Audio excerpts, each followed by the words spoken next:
सहारा प्रणाम। सहारा से जुड़े हुए हमारे सभी कर्तव्य के साथीगण और करोड़ों निवेशकों का एक बार फिर से हार्दिक अभिनंदन, स्वागत है।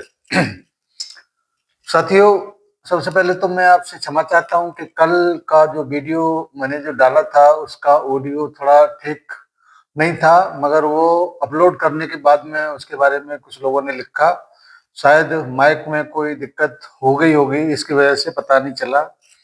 उम्मीद करते हैं कि आज का ऑडियो और वीडियो दोनों ही ठीक ही होंगे और जो दिक्कत कल आया था शायद अब आपको वो दिक्कत महसूस न हो। हम लोग अपनी बातों को लेकर आपके समझ चाहते हैं इस वजह से कि जो लोगों के दिलो दिमाग पर थोड़ा बहुत असमंजस है उसको दूर किया जा सके और अपने संस्था के बारे में, आपके अधिकार के बारे में, जो भुगतान से संबंधित है उसके बारे में कुछ अपडेट दिए जा सकें। इन्हीं सारी उम्मीदों के साथ हम लोग आपके बीच आते हैं, क्योंकि वर्तमान में सुप्रीम कोर्ट की तरफ से कोई अपडेट न होने के कारण कई सारे लोगों के मन में तमाम भय भ्रांतियां उत्पन्न होती हैं और इसकी वजह से भी लोगों के अंदर थोड़ा सा असंतोष दिखाई देता है और तमाम लोग इन सारी बातों को लेकर अनाप शनाप सोचते हैं या कहते हैं, या सोशल मीडिया पर भी इस तरीके की बातचीत को लोग रखते हैं।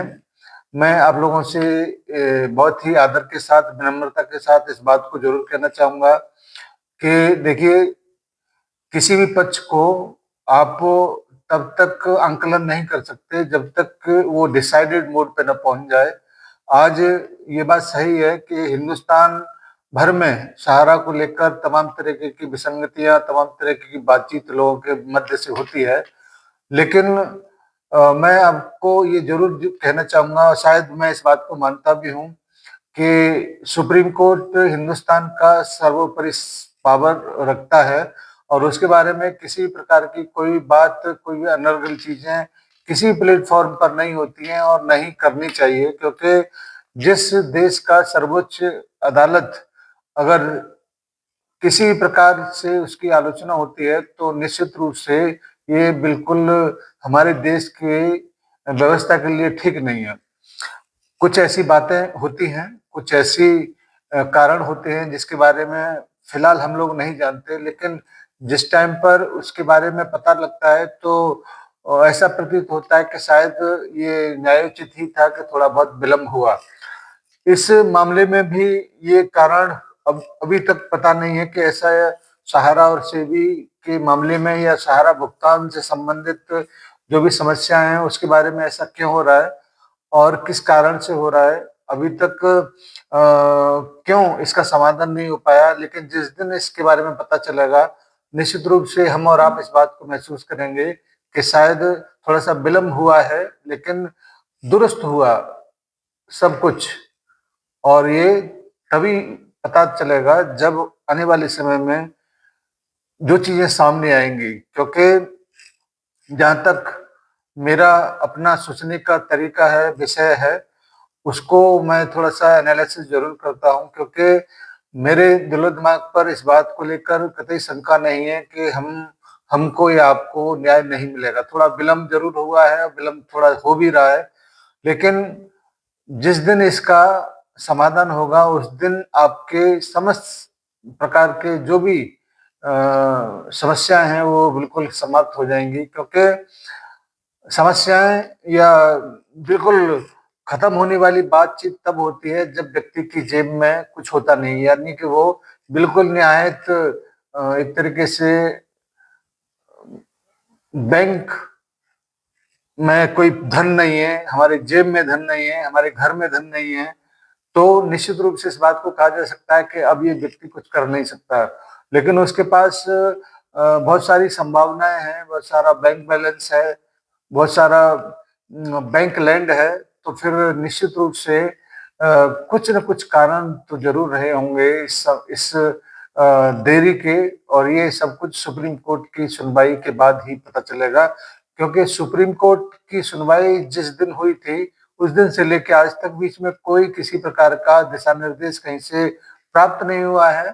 तो आप इस बात को मान के चलिए कि सुप्रीम कोर्ट ने अगर केंद्र को जो 35 से 38 प्रॉपर्टियों में जो विसंगतियां थी या कमियां थी उनको दूर करने का जो निर्देश दिया है सॉलिसिटर जनरल के आग्रह पर, और जब तक वो पूरा नहीं हो जाता तो तब तक तो हम लोगों को वेट ही करना पड़ेगा।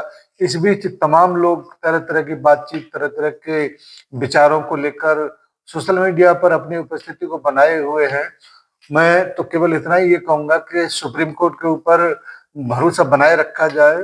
आंदोलन और तमाम अन्य तरीके की बातचीत जो हो रहा है उसमें जैसी व्यक्ति जैसी सोच रख रहा है वैसे वो व्यक्ति कर रहा है, और इस आजाद देश में सबको अपनी अपनी बात कहने का, राय रखने का अधिकार है, कहने की अभिव्यक्ति का आजादी है, तो हम किसी को रोक नहीं सकते हैं। लेकिन व्यक्ति को जो भी उसको पड़ता है अपने विवेक का इस्तेमाल जरूर करना चाहिए।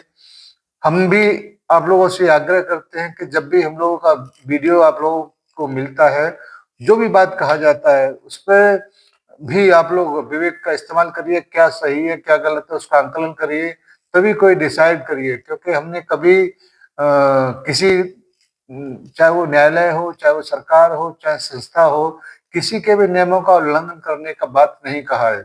क्योंकि जिस संस्था के पास वकीलों का फोर्स हो, रियल एस्टेट या बैंकिंग से संबंधित उनके पास तमाम बुद्धिजीवी गण हो, आपको कानून विदों की फौज हो, तो हम उनके मुताबिक नहीं सोच सकते, नहीं उनके मुताबिक बात कर सकते हैं।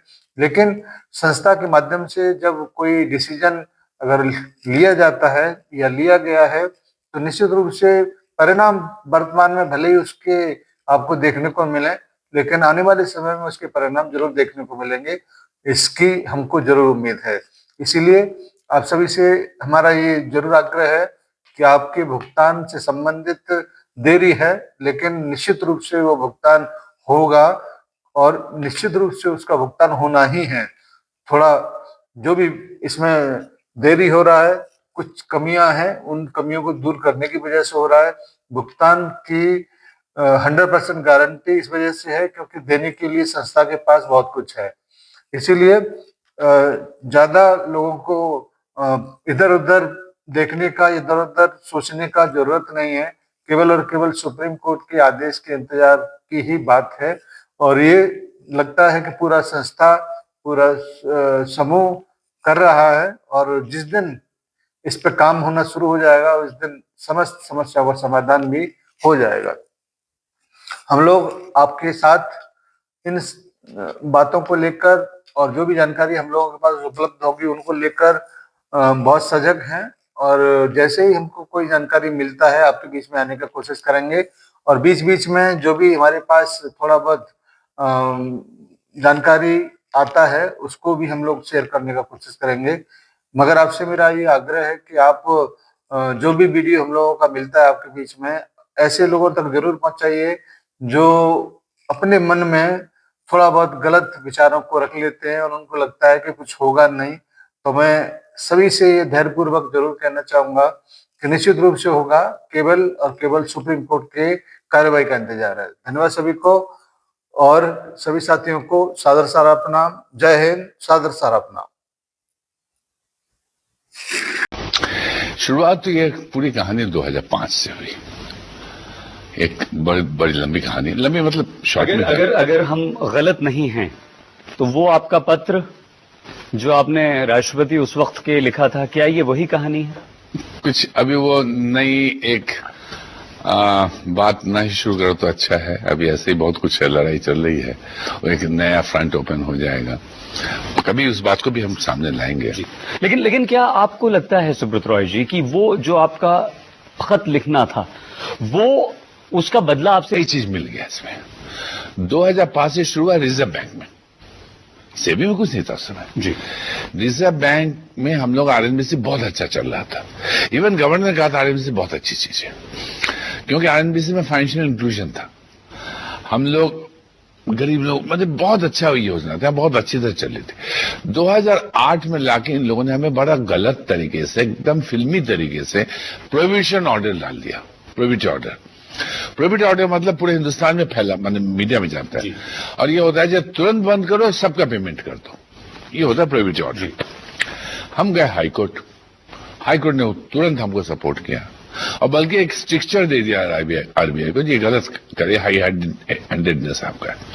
ये भाग के नेक्स्ट डे सुप्रीम कोर्ट हमको सपोर्ट कर दिया, तो उनको प्रोहिबिटरी ऑर्डर विथड्रॉ करना पड़ा।